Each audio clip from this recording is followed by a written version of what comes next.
A man wanted by police for arson and threats of death surrendered to police today. But before he did that, he contacted our newsroom to tell us his side of the story and to have us accompany him to the police station.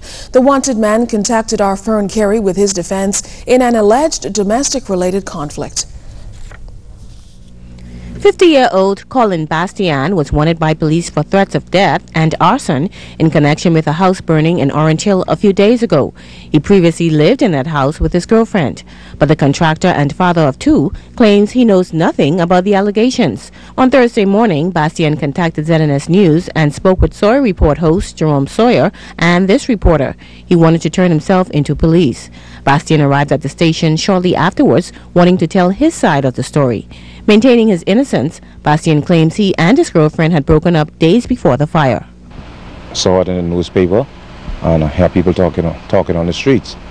So I know I was living there, and the lady who occupied the house was my girlfriend, and we had a little problem, and now I'm being accused for arson. The father of two says he's had previous brushes with the law, and he explained why he turned to ZNS this time for help. I feel like you're the best person for the job. I feel like you know what you're doing, and I feel safe talking with you. Shortly after the interview, our news team went with Bastian to the Cable Beach police station where he surrendered to police. His spiritual advisor, Minister Carlos Reed, and his two daughters were also present. Inside the station, officer in charge, Woman Superintendent Elaine Sands, had this to say. I thank both of you, you and Mr. Reed, for bringing in Mr. Bastian, because we really need to question him in reference to a matter.